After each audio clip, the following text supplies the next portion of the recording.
This is Jed McKay, and you're listening to Into the Night, the Moon Knight podcast.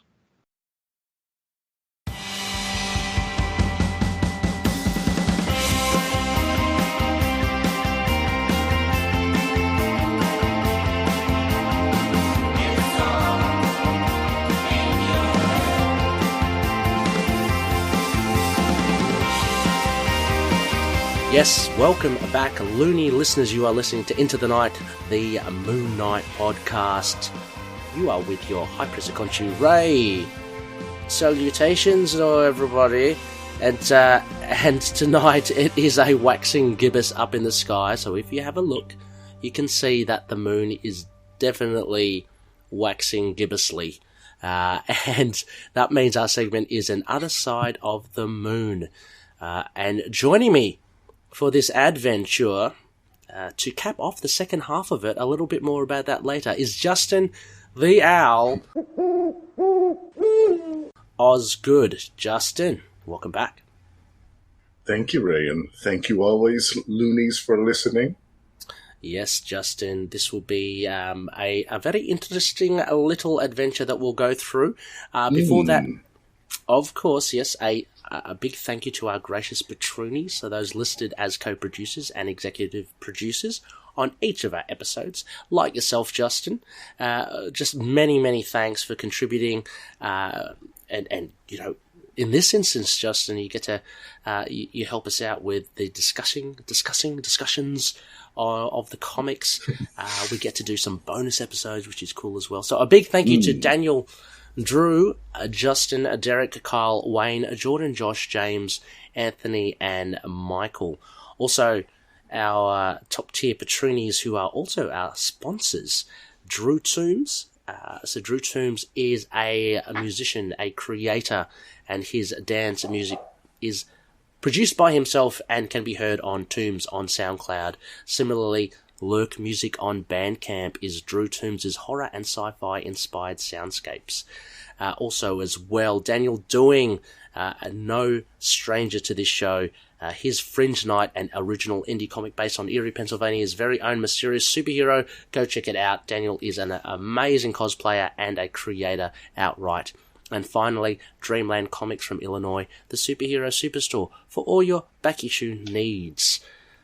So Justin, here we are, you and I, off the back of actually, you know, a little peek behind the curtain.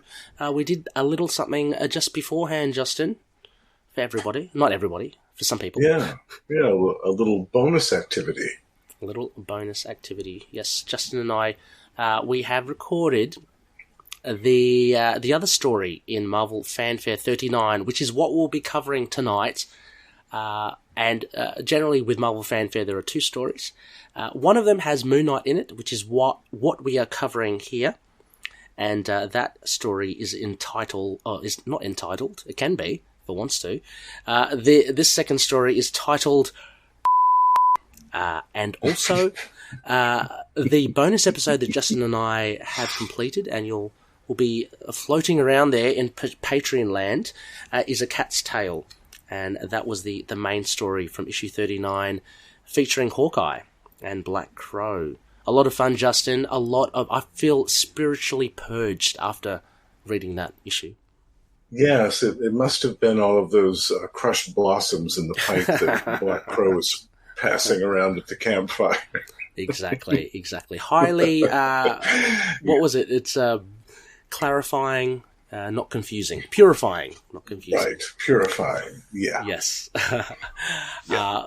So Loonies, you can gain access to those bonus episodes such as that if you consider becoming a Patreon member. That's the sort of incentives that we do offer. Like I said, it could be anything and everything. It could be Moon Knight related. It could be Hawkeye related. But it's a fun time, had by all, guaranteed. So anyway, but this episode, Justin, we are here. We are in the far-flung future because Justin and I, we are actually, truth be told, doing this back in the past. We're doing some time traveling today. Yes. And as always, what we'll do, Justin, may I ask you to do the bare bones for this again? Yeah, sure. Yeah, let me bring that up again. Yeah. Oh, no worries. While you find Okay. that, I shall give the credits. And as mentioned, Marvel Fanfare issue 39, subtitled, release August 1988. Writer Michael Carlin, penciler Bill Reinhold, inker Jim Fern, colorist Linda Lessmann, letterer Joe Rosen, and editor Al Milgrom. Now, this is available only in floppy form, I do believe. I have a lot of the Moon Knight stuff collected. I don't think it's in any of them. Unless I'm wrong. I kind of wonder if it might be in one of the new omnibus editions that are coming out next year. Because one of those is collecting a lot of the 80s stuff, so I'm wondering if it might be in there. Is it worth collecting? We'll see, I guess. I guess we'll see. Oh, look, it's interesting. We'll see what we come up with. Justin, if you'd be so kind as to give the fair loony listeners an idea of what this issue entails. All right. The story for...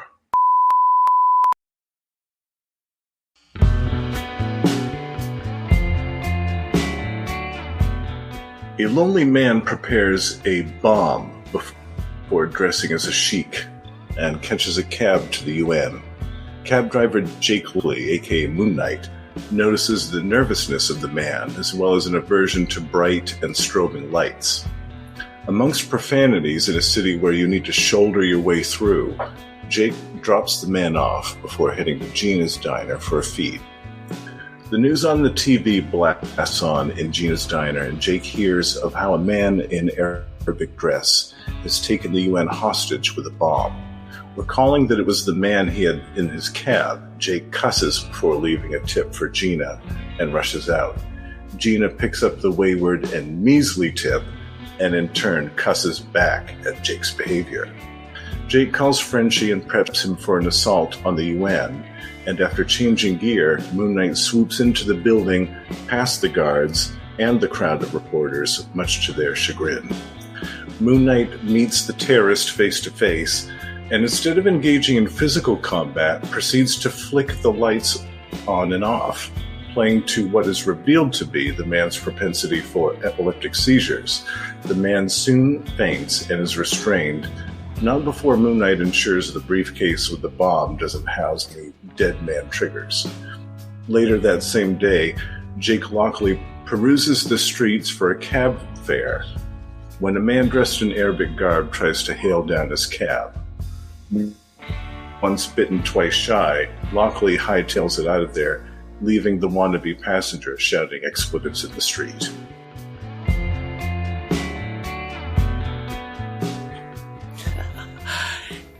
And that is the short, sharp tale of there for you.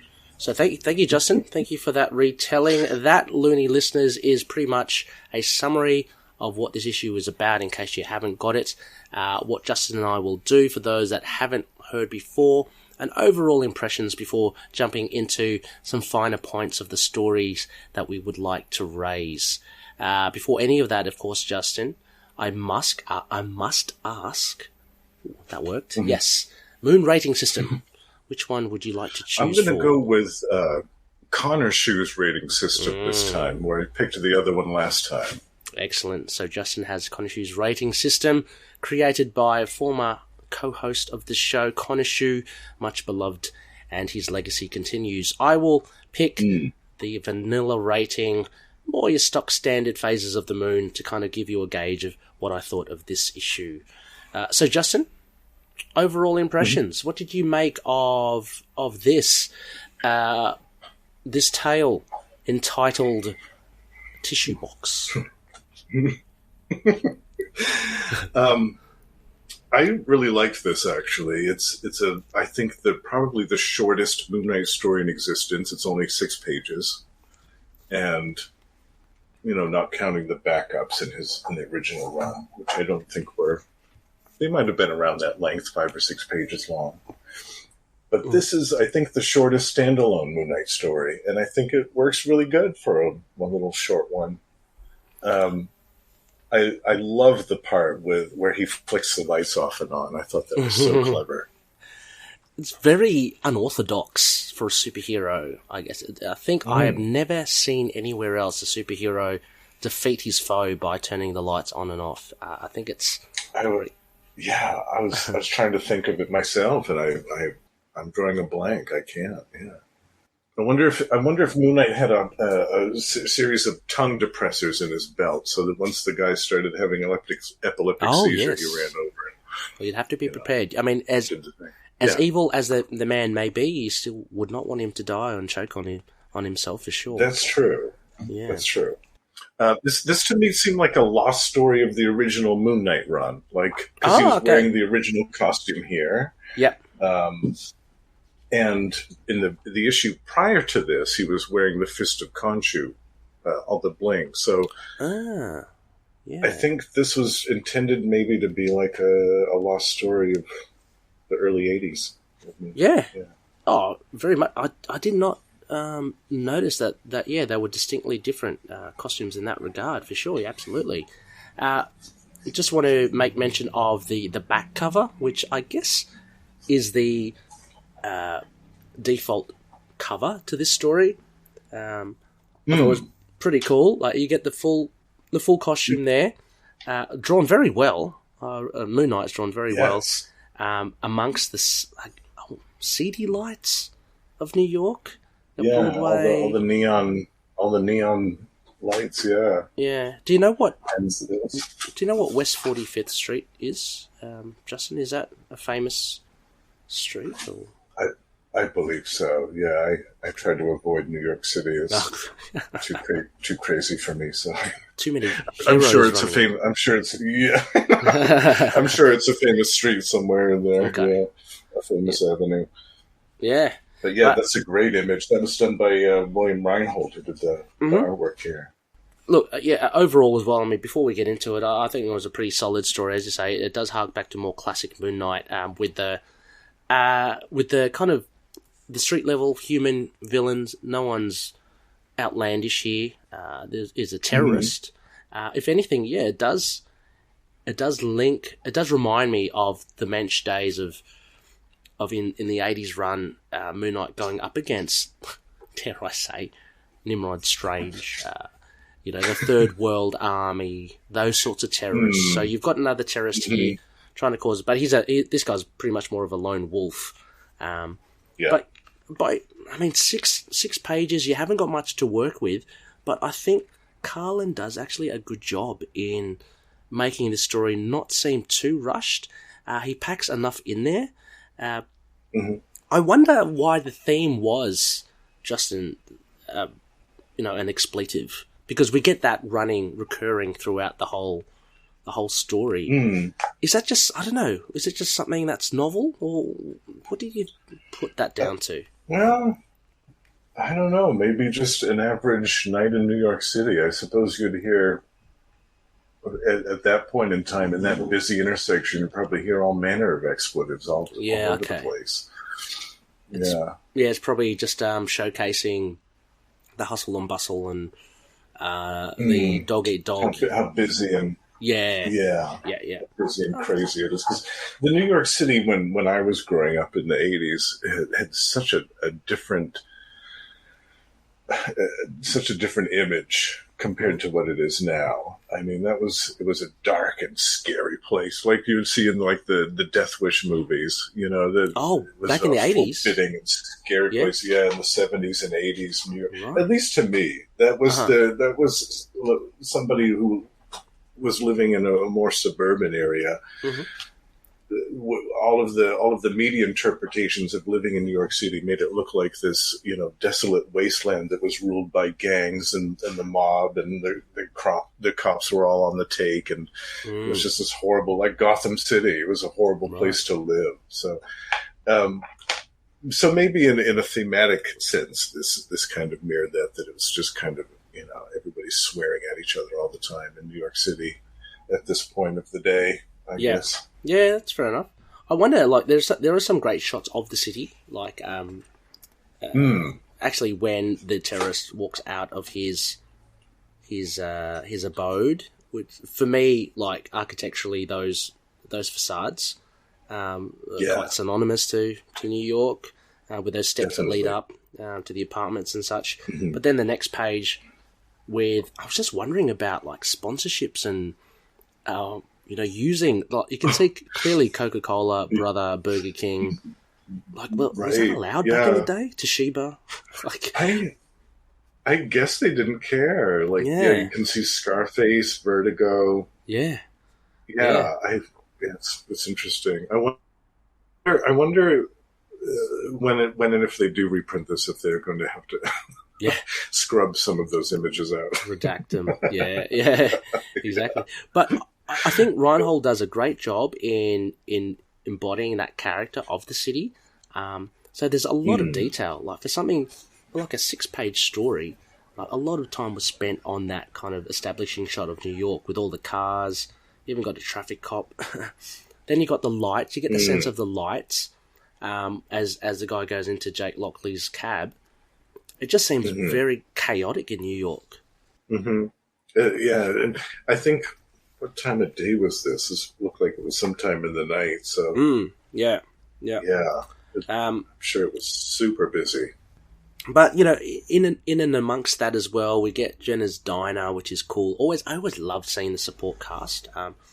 Me too. I'm glad she gets some limelight here. I mean, got no worry seeing Marlena or Frenchie, but Jenna's diner is great, and it just, there's a level of comfort and like homeliness when Jake goes in there, like kind of going into, I don't know, like a bar in Cheers. But yeah, so I thought that was a nice, fun exchange, and it was necessary in order for Jake to finally, I guess, catch wind that his passenger that he just dropped off is actually moving and shaking as a terrorist.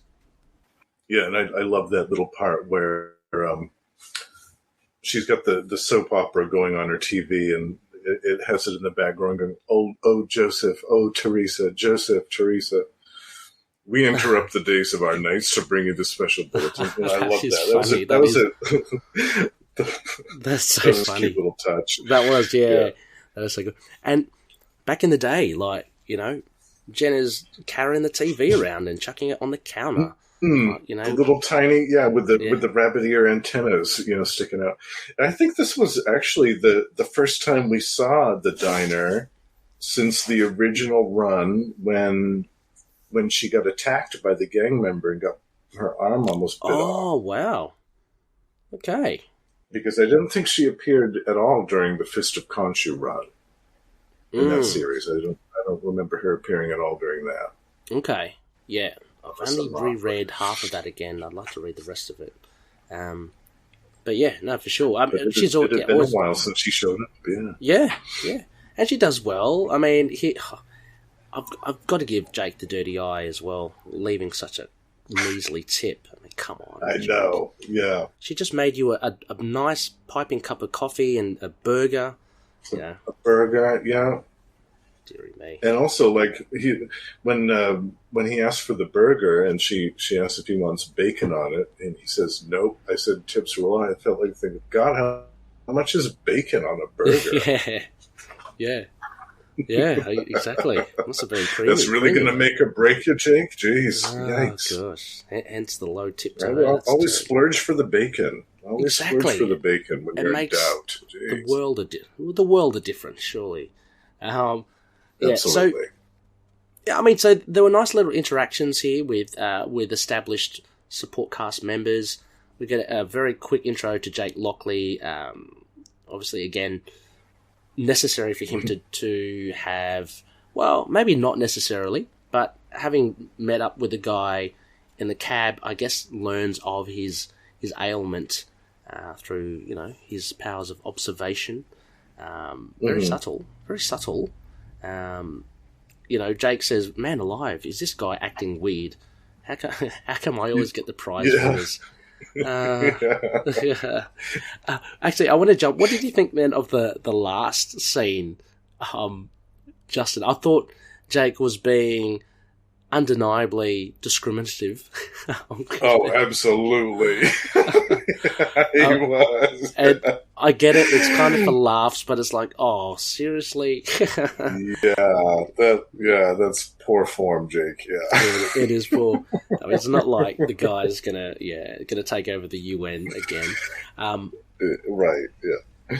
And another aspect I think was really, I enjoy, and again, you can get away with this such a short story, is how Jake Lockley changes into Moon Knight, and Moon Knight's behind the wheel, driving the cab, going around places. Driving the cab. Yeah, I think that might be the only time we see Moon Knight driving the cab. I want to see him on the TV show do that. Just, Moon Knight behind the wheel. I do too. I do too. I have to see that. Yeah, because you see it, I think it was in the Lemire run or something, you see him, and in the, I'm sure it's in the Mensch run, where he's literally just at the boot of the cab, and he's just changing. Like, it's the most indiscreet way to actually change to be a superhero. Especially if you've got a cab, because people are always on the lookout for cabs. So you're drawing attention to yourself. Yeah. And you see this guy changing in the back, and he's got a big silver cape. Yeah, exactly. That doesn't look weird at all. No, not at all. But I'd like to see more Mooney behind the wheel, just driving the cab. That'd be great. But he makes his way to the UN. We get a little bit of Frenchie there, Justin. Yeah, he can't get a ride. He can't get a ride in the mooncopter because Frenchie's taking a shower. That gives him the shit. Which cues another expletive from Moon Knight. Yeah, which is pretty funny. So he ends up having to get there himself. But yeah, as you mentioned, Justin, a very effective way to get rid of, well, not to get rid, to dispense of this terrorist by the turning on and off the lights. A very unorthodox, strange way to do it. But yeah, I mean, it kind of shows the maturity of Moon Knight. You don't have to punch someone's face or rip someone's face off. If you can disable him, some better way than do it. So he does that. Still a bit worrisome with the briefcase, but thankfully none of that is, triggered. Yeah, he catches it in time before it explodes. Yeah. And, he just kind of leaves and lets the guy wriggle around on the floor. Now, you mentioned also as well, I'm just having... Sorry? Poor guy. Poor guy. I mean, that. Choke on his own tongue. I mean, a little. Yeah, I'm a little bit sorry for him, but then sorry, not sorry, because it's going to blow up. Yeah. I mean, you bastard. That's what I'd say to him. Yeah. So good luck to the guy if he decides to do that and he wants to blow up people. Then if he's got things coming his way, good luck to you, buddy. That's all I say. Yeah. That's right. It's only fair. It's only just. Yes. Justin, you mentioned, I've got an eye on the prompt sheet here as well, and you mentioned a note about Bill Reinhold and his other works. Yes, we see him actually, I think a year later, illustrate Moon Knight in what I think is Moon Knight's next appearance after this. Which is Punisher Annual number 2, the Atlantis Attacks crossover. And which I think, as well, is the very first time that the Punisher and Moon Knight interact.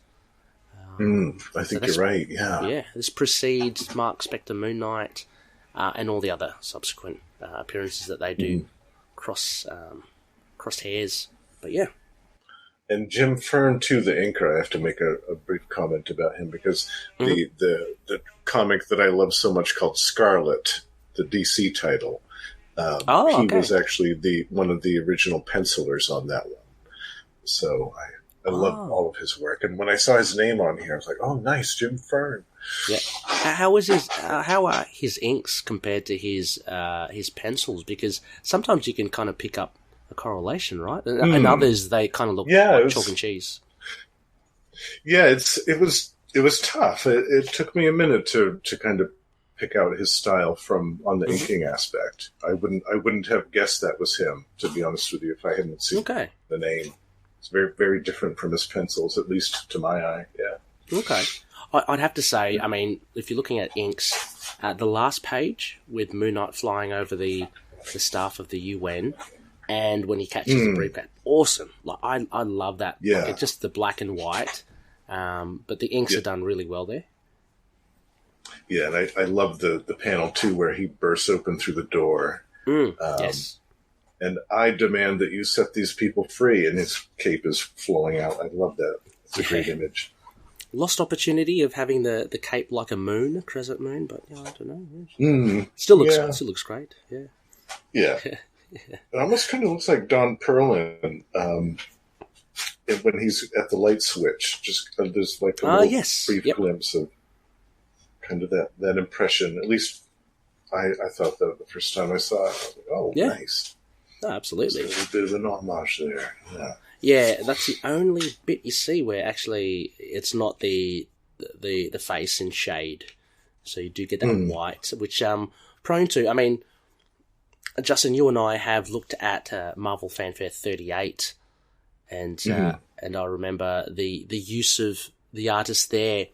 She had actually made that mask almost as if like it clung to his face. You could see his teeth and his nose and stuff. So a very different look. This is more of the conventional one, but we do get to see the white under the hood as well. Mm-hmm.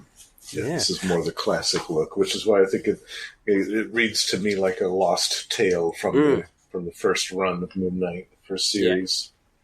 Yeah, I mean, just looking again at the art. I mean, I don't want to dwell too much in, but the I guess with the inks and the pencils, maybe it's more so with the inks. It's just really crisp and really well defined, and I think that's one of the reasons why I do like it.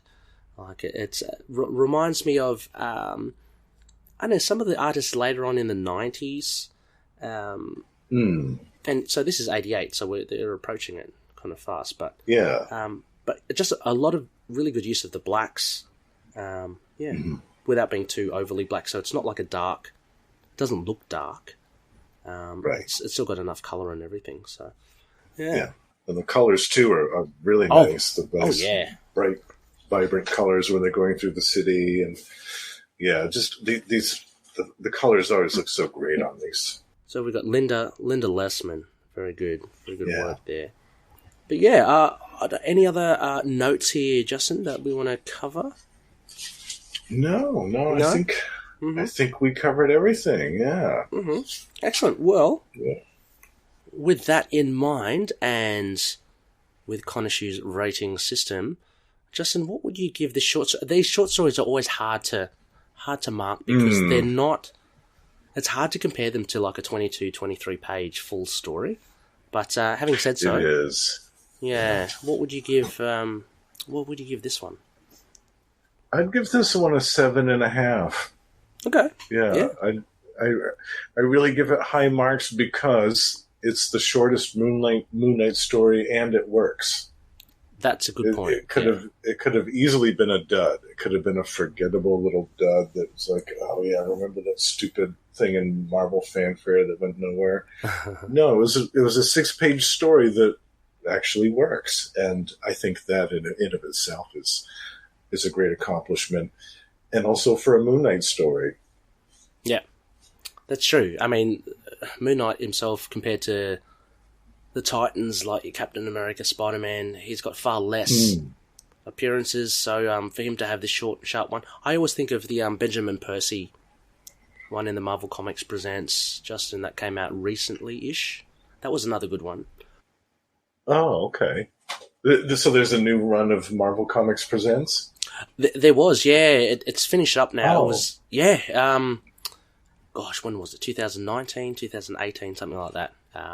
Nice. Yeah, and there was a short story by Benjamin Percy, who's doing Wolverine and the X-Men stuff now. He did with Moon Knight and Juan Ferreira, I believe. I missed that one. It could be, or Ibrahim Mustafa. I can't remember one of the artists, but it was really good for like a six pager. Yeah, I would give this a 7 out of 10. So this would be a Wayne and Gibbous for me, on the higher end. Mm-hmm. In the fact, pretty much as you said, Justin, for the format that it is confined within, I think it does really well, because I find it'll be really hard to actually engage readers for a 6-page romp. And maybe it's a clever thing that Moon Knight didn't resort to fisticuffs here, because again, you don't have that many panels to do it. So if anything, there's an economy here, an efficiency here by Carlin, and a very innovative, different way. Like, some people might think, oh gosh, that's a bit of a flub, having him just turn on and off the lights, but it's clever, and it actually tells you something about the character. It says that he's not going to just launch himself and pummel the guy. He's actually thought about it. He's actually quite cunning when it comes to fighting. So so I appreciated that. I thought so much of it is the reason why I give it a 7. And the art, I really did love the art to it. These Marvel fanfares have been really good with the art, so I haven't been disappointed once. So really good to see. Yeah, I haven't either. All of them have been really strong. All the stories have been strong. All the art's been good. Yeah, I love these Marvel fanfares. I'm going to have to go back and get another pile of these to read. Yeah, me too. I've already lined up a few on eBay, just like watching them, because they're nice and cheap to get around. Yeah. So, listeners, there you go. 7.5 from Justin, a 7 from me. And this is for this Mark Spector Moon Knight backup story from Marvel Fanfare 39. Now, just wanted to remind you, Justin and I actually have done a review on the other story in the Fanfare edition, issue 39, The Cat's Tail, starring Hawkeye and Black Crow. And you can listen to that if you consider becoming a Patreon member. Just if you can check out patreon.com/ITK Moon Knight, you can see where you can get those sorts of incentives, plus other things as well, like, uncut audio or video footage, stuff like that, separate files for our audio serial adventure, scripts, all that sort of pizzazz is there. But a huge thank you, Justin. It's been great. Yes, thank you, Ray, yeah. Considering our stop-start-edness to this episode due to my neighbour George and his whippersnipper, I'm unsure as to actually the length of this episode. But look, it's a short story, but I think we've done it justice. Yeah, I think so too. Yeah, and also in the back of this issue too, the original Marvel Fanfare issue. Of course, Justin. Amazing pinups by the great Bob Layton. Mm-hmm. Yes, let's go through them. By the original issue, you get all of those as well. If they reprint these, I hope that they do the pinups as well at some point. I hope so too. At some point, because they're really great. I found it interesting that the last pinup is actually on the inside of the cover. So you get the glossiness of the cover, but the Silver Surfer. Now, these Bob Layton ones are fantastic. Let's just go through them quickly here, Justin. Black Knight and Dragon Man. What a cool team up. How cool is that? Yeah. And it looks like they're on the cliffs of England or something. Yeah, it's so cool. I don't remember if they ever actually fought in the comics, the Black Knight and the Dragon Man, but they should have. Oh, most definitely. As George is doing something, I don't know what he's doing, mulching now. Anyway, we'll let this run. I don't know, but I think it's a clever homage to, the knights of old and battling a dragon. You have Dragon Man, and you have Dane Whitman as the Black Knight. Yeah, on the shores, it seems, of maybe the UK, the Isle. But very cool. Black Knight's one of my faves, so it's cool to see. Very shiny. Then we also have Dr. Doom. Yeah, Victor Von Doom, looking quite regal and royal. And what really impresses me, not only the look of Doom as well in his little egg chair, but the amount of detail that Bob Layton puts in the high tech behind, in and around Victor, that sort of stuff. He's got a couple of things in the forefront there, in the foreground. He's got some demonology books. He's got a fire pit. Oh, it's fantastic stuff. So good. All the attention to detail is great. Yeah, one of my favourite Doctor Doom, Bob Layton portrayals was the one with Iron Man when they go. Yes. To the future. To the future. Yeah. With I think it was David Michelini was a writer. Yes, that's right. It was an Acts of Vengeance crossover, I think.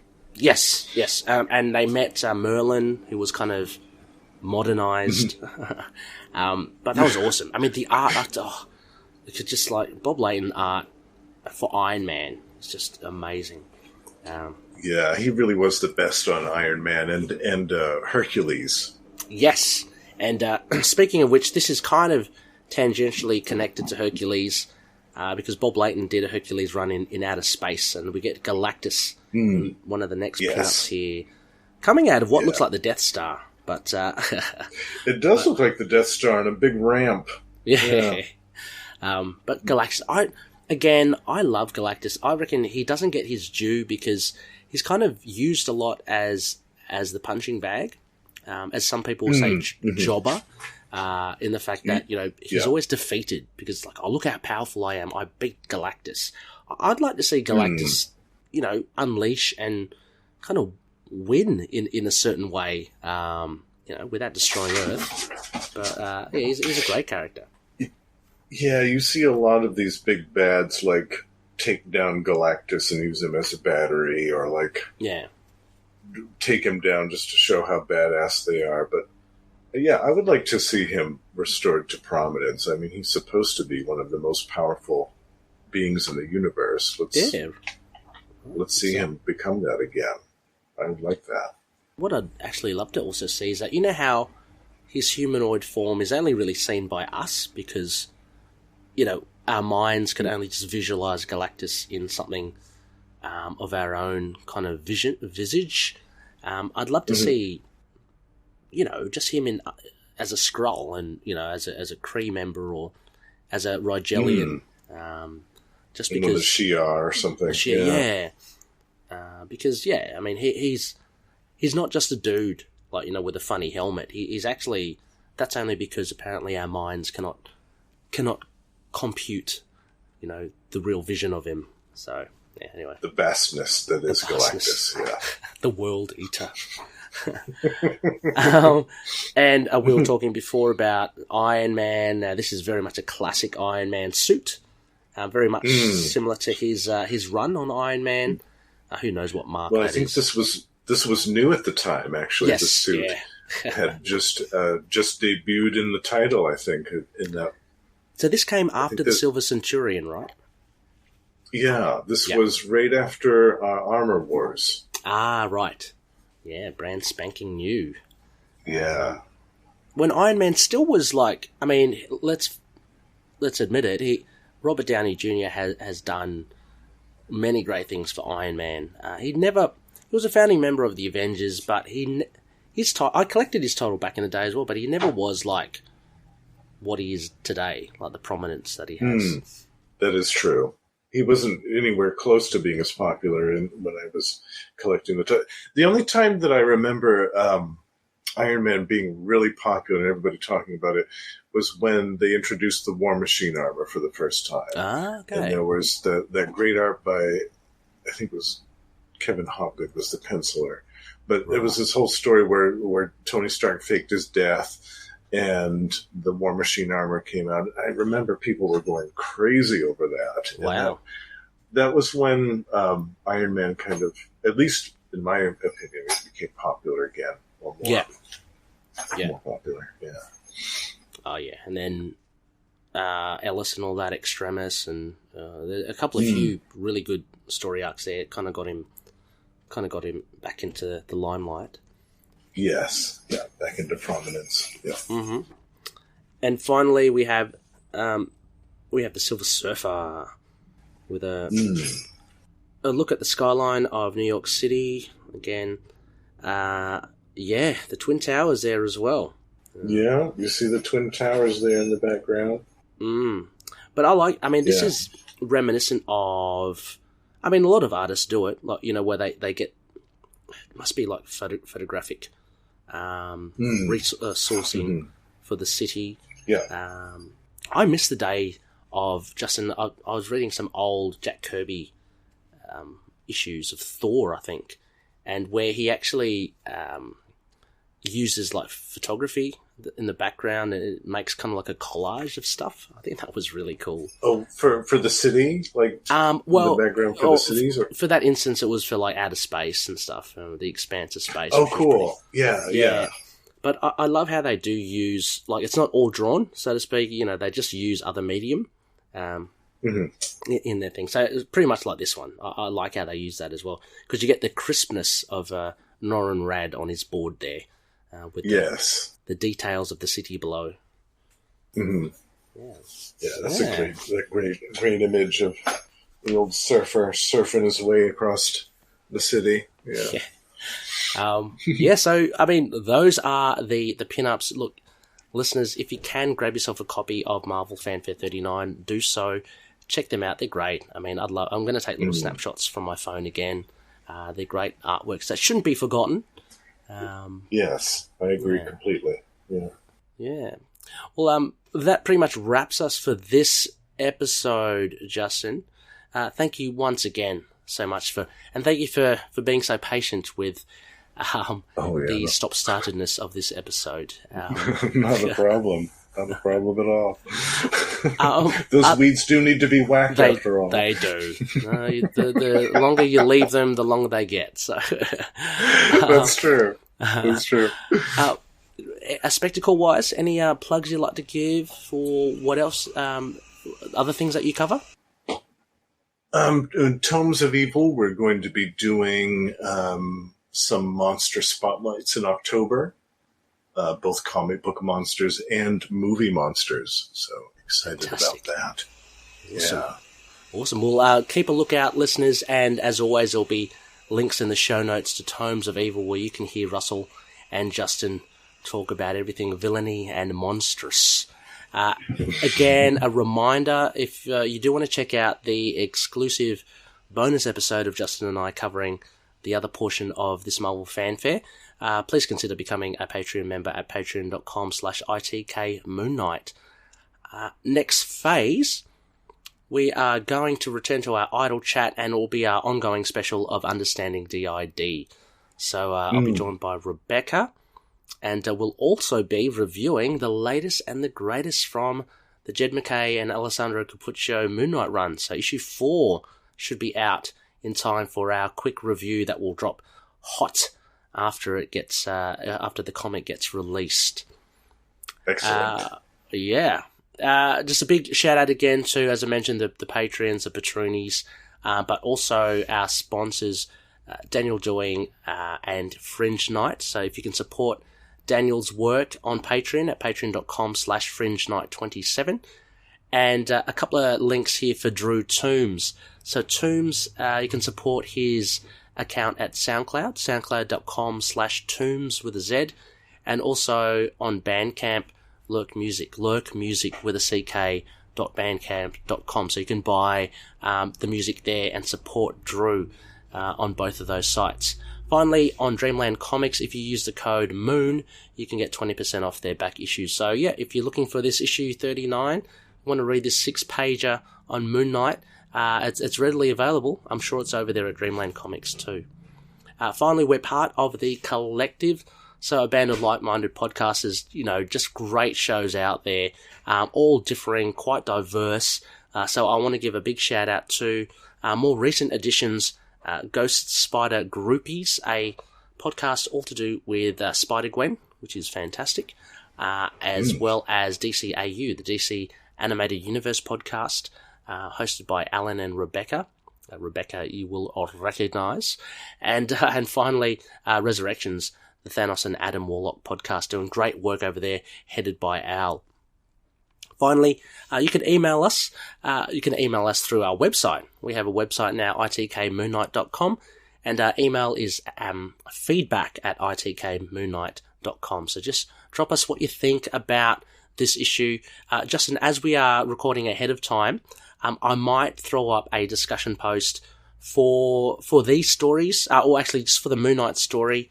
I might post that up in October, and we may be able to read out and discuss some of your thoughts in the subsequent episode that comes after this. Oh, definitely. That'd be fun. That will be fun. Be interesting to hear what you guys think about this short, sharp issue. Also, you can find us on Facebook, Twitter, Instagram, YouTube, Discord, Get Vocal, and Podchaser. And incidentally, on Apple Podcasts and Podchaser, if you could consider leaving a review, that would be great. It will just help us reach out a few more loonies out there who may be looking for a podcast about Moon Knight. I don't know. Anyway, Justin, a huge thank you once again. Yes, thank you for having me again. It's a pleasure as always to chat with the High Priest of Khonshu. Oh, it's always fun chatting with you, Justin. I'm hoping we can do heaps more of these bonus episodes, these quirky little tales of Moon Knight, and more. Oh, yes. It's so much fun. I think one of the ones that we're going to do in the future is the Solo Avengers story where he fights the Shroud. That one's going to be really fun. Oh, I cannot wait. I've got to hit eBay already for that and try to track that down myself. Anyway, loonies, that's it from us. And as always, may Khonshu watch over the denizens of the night. Catch you later. Take care, everyone.